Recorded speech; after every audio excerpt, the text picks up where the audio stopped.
Today we're reviewing the Katrina dress by Vintage Little Lady. This is the dress right here and I'm really excited to share this pattern review with you. But before we get into that, as always, let's see the bloopers. No way, Jose. Yeah. I hate this part. So cute. Can I make this for bed? How is that even possible? Yeah. Oh, still recording. Is Alice so beautiful? Yes. Hi crafty people! Today I'm going to be reviewing for you the Katrina dress by Vintage Little Lady. I'll put on screen here what the pattern looks like. I haven't started the dress yet. I have my fabric all pre-washed and ready to go and I've printed out my pattern, but I'm going to do this review to take you through each of the steps of how this pattern comes together. This isn't going to be a tutorial video where I show you the instructions step by step, but this is instead going to be a review video where we think in depth about the pattern, how it's constructed, about whether it's sized well, about the fit of the pattern, about whether the instructions are easy for a beginner. We're going to review a whole bunch of criteria in order to give you a sense of whether this is a pattern you would like to try for yourself. If you are interested in a tutorial style step-by-step instructions about this pattern, I am making that video too, and I'm actually sharing that over on the Sewing Society membership. Their website is called Mother Sews Best, and I'm really excited to be collaborating with them in order to show you those in-depth details about this dress. Being a membership of the Sewing Society gives you a step-by-step guide of how you can learn to sew kids' clothes from the very basic up to really advanced techniques. So if you are interested in joining their membership program, I'll leave a link down below. It is an affiliate link, which means that if you do click the link and go through with your purchase of becoming registered for this program, then I will get a financial benefit from that. So I do appreciate you clicking that link down below. And if you are coming over to my channel from the Sewing Society membership, then welcome. It's great to have you here. My name is Marie and this channel is all about motivating mums to make and mend. I'm really excited to cut into this fabric and make a start on these dresses, which I'm going to be making for my girls for Christmas. So I'm going to put on screen here what the finished product of the dress we're reviewing looks like. Obviously I haven't started yet, so hopefully it looks good and that you like it. But with all of that being said, let's get making. My mom makes my Christmas outfit. So the way this review is going to work is the same as my previous review videos. I have 10 review criteria for this pattern, and each of those criteria I'm going to be judging and giving a score out of 10 so that in the end we can total it up and have a percentage score of what we think of this pattern. So I have already purchased and printed out my pattern, so we'll talk through that again in a second. And I also have my fabric here. It is just some Christmas themed cotton fabric that I'm using. This green one here is what I'll be sewing with today. I'm going to be making this dress for Alice, so I have this Christmassy fabric and then a plain green for some of the accent pieces, and I have the same sort of design in red for Isabel and a plain red one, and this is the one I'll be sharing with the Sewing Society video. So if you watch that one, I'll be using this for that video. So I'm going to start by talking you through our first review criteria, which is all about the purchasing of this pattern. So I'm going to move you over to my laptop so we can discuss that. So I have the website for Vintage Little Lady pulled up here, and this is the dress we're working on today. I like that it's only $9. That's some good points because that's a very easy to access price for a lot of people, I think, for a pattern like this.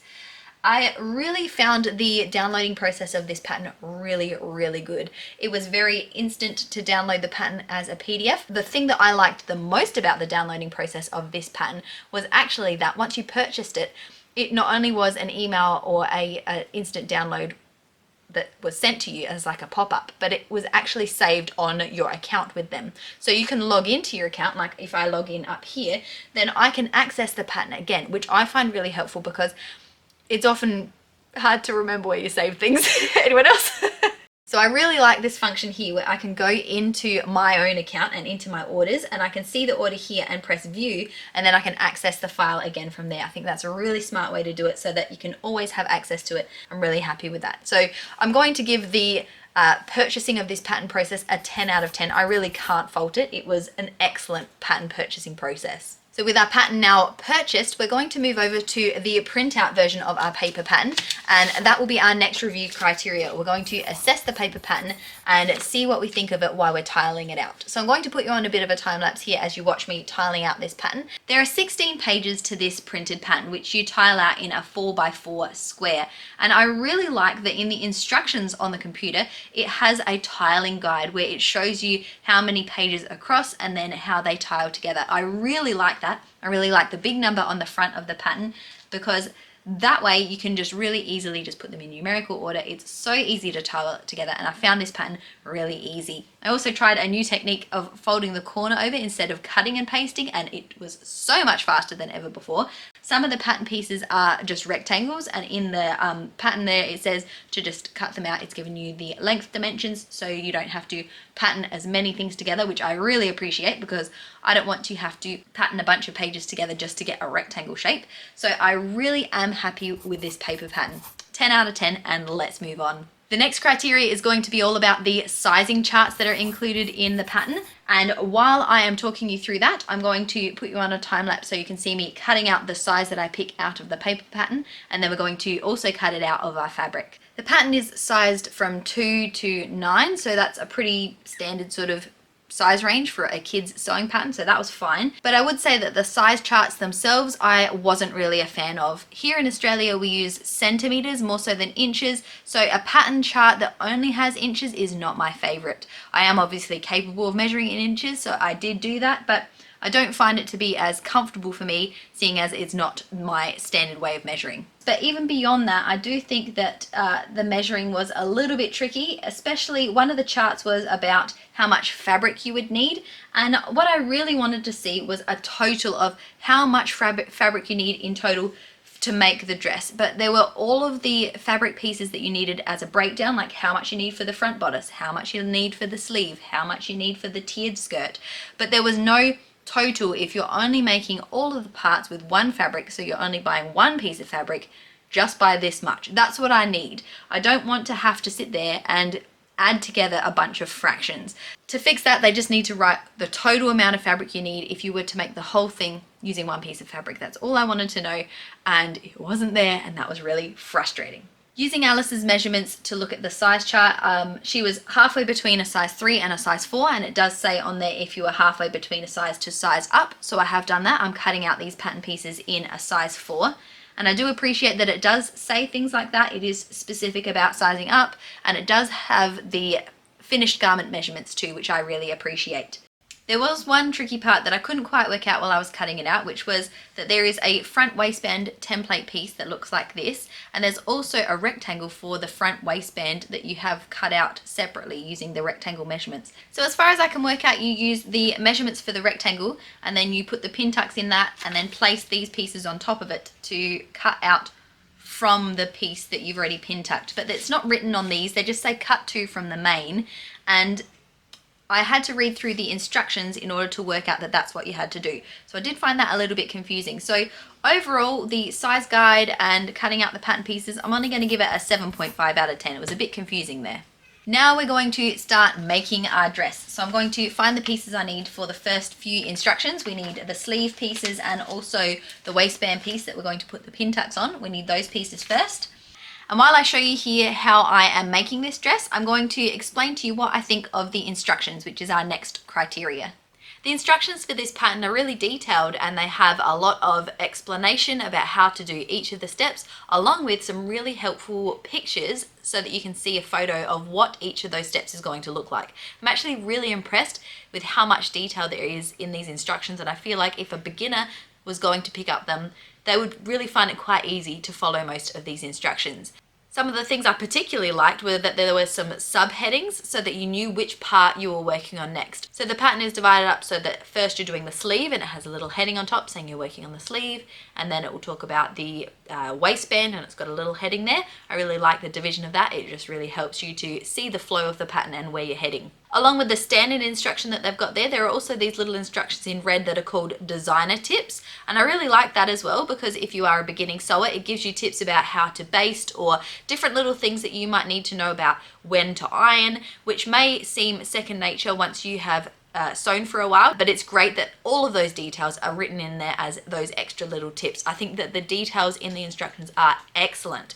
But the only one section of instructions that is kind of confusing is about the placket. Now, I haven't actually made the placket yet. At this point, I have made the sleeves and the waistband and the back ties, but reading through the instructions for the placket, it is sort of confusing to see what's going on, even with the picture there. So once I get to that point, I'll update you on how I go with it. But just reading through the instructions, I had to read it 3 times before I was like, oh yeah, I see what's going on here. So hopefully I do okay with putting the placket on for the skirt later on. I guess you'll find out, as I do when we're making this dress. But for now, I'm really happy with the instructions. I think they're super detailed, except for that placket stuff. So let's give it a 9.5 out of 10. I want to show you what I've constructed so far of this dress. I have the sleeves here, and can I just say that these are the cutest little puffy sleeves I ever saw. I love them. I have never made a puffy sleeve with a lining like this, but I think it's so clever because it's holding the puff the whole way around with that lining on the inside. I've never done that before, and I think it's amazing, and I know this is a part of the pattern that I'm going to revisit again and again. I really like the construction of the sleeves. Super clever.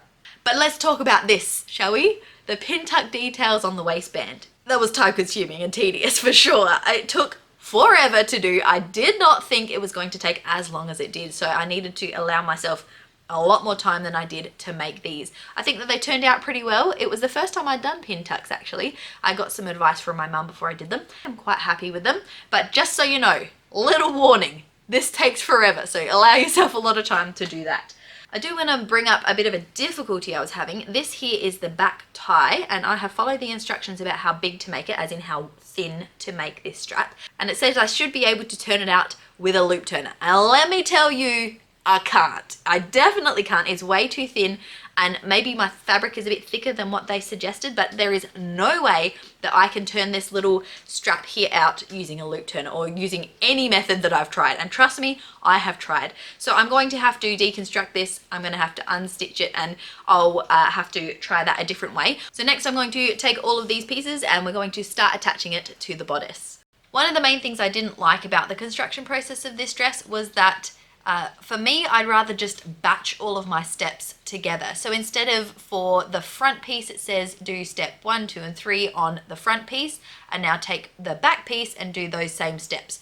I'd prefer to do the same steps on the front and back simultaneously. I think that batching your steps that way is more efficient. As I mentioned already, I did have to make a little bit of a tweak to how I constructed the back ties, so I don't think that that was particularly well written in the pattern. Most of the instructions seem to be written in a really logical order so that they were flowing on from each other, but I did think that at the end of the pattern where you're having to attach the skirt to the bodice part, they're asking you to put the snaps on before you attach them together, and I don't particularly like that. I prefer to attach the skirt to the bodice so that then I'm able to evenly space out the snaps once I can see the whole dress constructed together to make sure that they're more even. So I don't particularly like that part of the construction process. But other than that, the rest of the dress has come together really nicely. I think that all of the stitching being enclosed within the lining looks really neat, which is excellent. I like the way the pattern is broken down into sections, which makes the construction really obvious of what's going next. There were a few things that I don't think were particularly well written, like there should be markings on the pattern of where you're going to attach the tie straps instead of having to measure them down and then work out at which angle you're supposed to be sewing them. That wasn't entirely explained of what angle you were meant to sew them at. And the other problem I had, which I mentioned in the instruction portion of this video, was when we came to the placket. It was a little vague when it said pin the placket and sew across it, when it didn't actually say where I was aligning it to. I could work it out, but if it was the first time that someone had ever sewn a placket, it wouldn't entirely be obvious what you were trying to achieve when you were making this. So I think that instruction in particular could be a little confusing, and I didn't really like the way it was worded.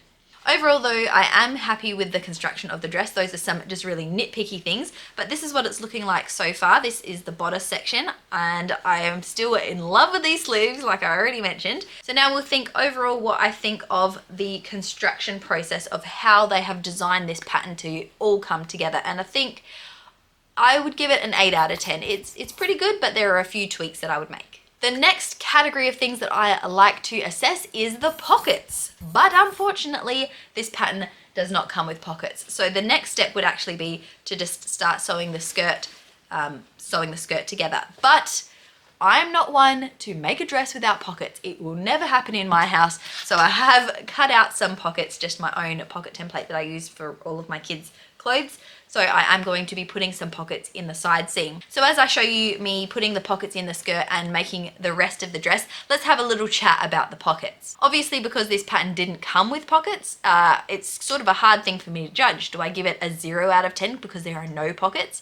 I don't really think that's fair though, because there is the ability to put pockets into this dress very easily. It doesn't seem to be affecting the hang of the skirt or how it's draping, and I do think that the dress does lend itself well to having pockets installed. So I am going to give it a 4 out of 10. I certainly can't give it a passing grade because the pockets aren't part of the pattern, but I will give it some points for the fact that the pockets do work in this style of dress. With the pockets sewn in, I'm now going to sew the rest of the skirt, and I've chosen to do the tiered skirt option. So I'm going to sew that second tier on and hem the bottom of the skirt. And then the last step will be to put the snaps on the back, but I'm actually going to try it on Alice before I put the snaps on, because snaps are one of those things that once they're in, you can't take them off. So I'd rather check the fit first before I put the snaps in. So let's go and try it on Alice and see how it fits. So our next category is the fit of the dress. So I have just tried it here on Alice and it is really, really cute. It fits her nicely across the chest and the shoulders. I was worried that it was too wide in the neck and that these shoulders would fall down, but it doesn't look like that's going to be a problem. I will say it is a bit shorter than I would have thought, considering she is my 3-year-old and this is a size 4 that I made to suit her body measurements, but even so it does seem a little on the short side. So I will keep that in mind when I make the dress for Isabel, because she doesn't like dresses that are too short, so I might lengthen hers so that it's not too short. And then on the back, can we turn you around, honey? But it will fit her across the back. I just wanted to try it on first to see if I needed to make them tighter or looser than the pattern suggests, but it looks like that will be fine. I think that the pattern definitely is true to size, possibly a little short on the length of the dress, although that is the style of it. So I'm going to give the fit of the dress a 9.5 out of 10. So I'm going to take the dress off Alice so I can put the snaps on, and while you're watching that, we're going to talk to you about the versatility of this pattern. The criteria about the versatility of this dress is about if I could make this dress multiple times and it looked different each time, so that I could use this pattern and make multiple dresses from it. And I really think that this pattern, it pretty much is just the one style. The only thing you can really adjust on this pattern is the bottom of the skirt. There is the option for a simple skirt or a tiered skirt option, and I have of course done the tiered skirt option. But even with those two variations, the dress still does look very similar. I think the dress itself is very cute, so that's got it going for it, but there isn't much you can do in terms of adjusting the pattern. So unfortunately for this criteria, I'm only going to have to give it a 6 out of 10 for that. Not the most versatile pattern, even though it is a cute one. So now that the snap's on, we have Alice here in the dress and it is really beautiful. I think the gold snaps on the back really do top it off, and I think this dress is going to make a perfect Christmas outfit for her. This 9th criteria that I'm going to be reviewing now is about whether the dress that I have made matches the product photos and the description on the website. And I would say for the most part, yes, it really has done a great job of meeting my expectations from the product photos. I will say the one thing that probably is a little bit different that I was a little bit surprised by once I got the pattern was on the photos, a lot of the dresses had covered buttons on the back of the dress, but then when I bought the pattern and I was reading through the instructions, it specifically says on there it would be hard to make buttonholes through the waistband detail because of these pin tucks, and so then it says to use snaps. And I was a bit surprised by that because I did expect and look forward to using covered buttons for this dress. Other than the difference between the buttons and the snap detail on the back though, the rest of the dress does look very much true to the product photos. The ruffle and the waistband and all of the puffy sleeves, I think it looks beautiful and it does match my expectations from the product photo. So I'm going to give it a 9 out of 10 for that criteria. Moving on to our last criteria about this dress, and that is, do I like it? Would this be a style of dress that I would like to make again? It's definitely my style in terms of I like the design and I think it's really cute and really beautiful. But I think that I would probably save this dress for another special occasion. If you were attending a wedding, it would be really cute as like a flower girl outfit. I personally like patterns where my kids can get the clothing on and off themselves quite easily, and because this has both snaps on the back and a tie closure, it's not very easy for them to put on themselves. So although yes, it is a great party dress, it's probably not going to be on a regular rotation of what I make for my girls. I am obviously going to make one for Isabel out of red red fabric, and I'm going to have them both matching for Christmas. And like I've already mentioned, the video where I'm going to be sharing the step-by-step instructions of making Isabel's red dress, the version of this, that's going to be shared over on the Sewing Society membership website. So I'll link that below if you do want to go and see that. And watching through that series on the Sewing Society's membership does support me. Every time you subscribe to their membership, it does then support me as well. So I do appreciate you clicking that link and subscribing to them over there. So I'll probably give it an 8.5 out of 10, I think, because although it is something that I do like the style of, it's probably not something that I'm going to reach for all of that often. So now that we have all 10 of our scores, we're going to go into school teacher mode and add them up to work out what our final score is. So let's have a look. So overall, I'm giving this dress an 82%. I have really enjoyed making this dress with you today, and I'm looking forward to making the one for Isabel as well. And if you would like to make this dress too, I'm going to link it in the description box so you can get this dress for yourself as well. So if you've enjoyed this video today of reviewing this dress by Vintage Little Lady, then I really appreciate it if you like this video and subscribe to see some of my future content. If you would like to follow what I'm up to during the week, you can follow me on Instagram at mymum.marie, and I would love to see any of your sewing creations over there. You can tag me at mymummakes. So thanks for joining us again today, and until next time, go get creative and we'll see you later.